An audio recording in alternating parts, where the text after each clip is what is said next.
Today আর tomorrow, বর্ষা হয়তো politics করবেই today আর tomorrow, দেখেন।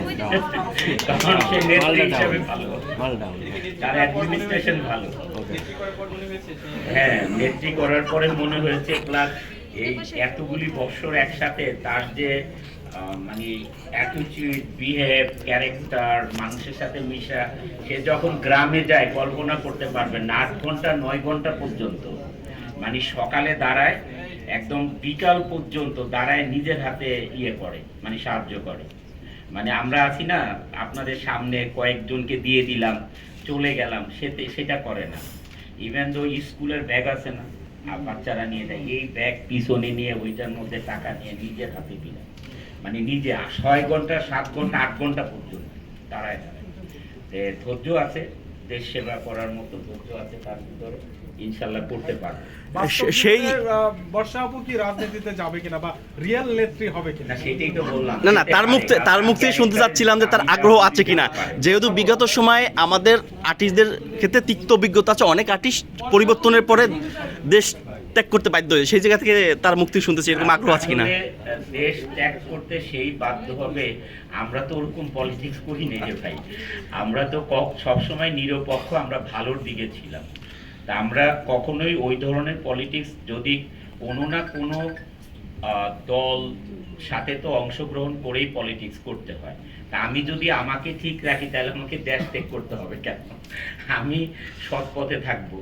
আমরা তো এই যে এখন দেখি এনসিবির যে একজন নেতা আছে আমাদের, এই হাসনাত আব্দুল্লাহ, ও তো একদম সরাসরি যেই কথাগুলো বলে, এগুলো তো আপনাদের সবার সামনে আসে যে কেউ চাঁদা তুলতে পারবা না, কেউ এটা করতে পারবা না, একদম সামনাসামনি বলে। এই যে সৎ পথে থেকেও তো নেতৃত্ব দেওয়া যায়, এই ধরনের নেতৃত্ব দিলে তো আমার তো মনে হয় না জনগণ তাকে দেশ থেকে তাড়িয়ে দিবে। এটা হচ্ছে আমার বক্তব্য আর কি। আমি যদি সৎ থাকি তাহলে জনগণ তো জানেই যে আমি একজন সৎ মানুষ, তাহলে দেশ থেকে তাড়ানোর কোনো কথা নেই। আমি তার কাজ কাম ভালো লাগে, কারণ আমি হি ইজ ভেরি ট্রান্সপারেন্ট, কাজ ভালো লাগে। আমি এটা দেখেছি, যেটা সত্যি কথা, এটা আমরা সবার সামনেই বলতে পারি, কারণ এটা তো আর লুকানো জিনিস না, সবসময় ফেসবুক, ইউটিউব সব জায়গায় প্রচার হচ্ছে তার, এটা আপনাদের মাধ্যমেই প্রচার হচ্ছে, আমরা দেখছি। বর্ষাপু নেত্রী হিসেবে অনেক প্রশংসা করলো, সিনেমা থেকে জাতীয় রাজনৈতিক দল থেকে দেখতে চাই, তেমনটাও আপনার কি অভিমত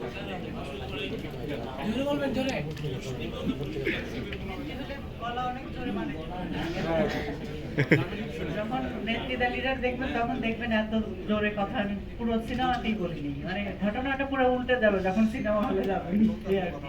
না আসলে ও মজা করে বলে, সবসময় বলে শুরু থেকে, যখন থেকে নেত্রীর সিনেমার গল্প লিখে, আর এই সিনেমার গল্পটা আসলে হঠাৎ করে সে একটা সিনেমা দেখছে, দেখার পরে আমাকে বলতেছে আমি একটা সিনেমা দেখেছি, আমার মাথায় একটা গল্প এখন ঘুরতেছে, কি করা যায়, আমি তোমাকে নেত্রী বানাবো, দেন সিনেমাটা করবো। দেখিয়ে পরে যখন তুর্কিতে যাব তখন ওখানকার ডিরেক্টর বা যারা প্রোডাকশন হাউস আছে আরেকটা পার্টনার পেলে দেন এটা আমরা শুরু করতে পারি। ঠিক আছে, করতে পারবো। আসলে এটা মজা করেই বলে, তবে এটার শুটিং এ আসলে অনেক রকম, মানে কি বলবো, বুঝেন তো যে উনি আমার বডিগার্ড, তো সেই হিসাবে আমি ম্যাডাম, আমার ম্যাডাম।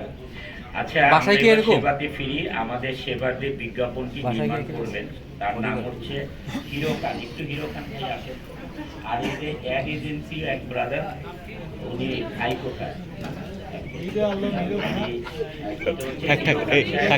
আপনাদের সাথে আবার দেখা হবে শুটিং এ ইনশাআল্লাহ। হিরো খান হচ্ছে এই অ্যাড এজেন্সি, যিনি নাকি এইটা মানে অ্যাড এজেন্সির যে যত অ্যারেঞ্জমেন্ট আছে আর হিরো খান সাহেব নির্মাণ করছেন টিভিসিটা। আর এইটা হচ্ছে মালিক তো শুনলেনি, আর এটা আরেকজন হ্যান্ডসাম বয় আছেন এই কোম্পানির ডিএমডি, আর জিএম সাহেব, ভালো একটা টিম আছেন। ইনশাল্লাহ আবার দেখা হবে আমাদের। এখন আমরা সাইনিং করি।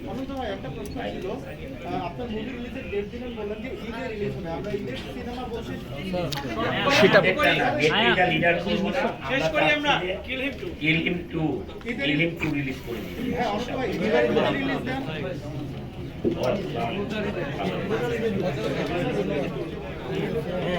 বলো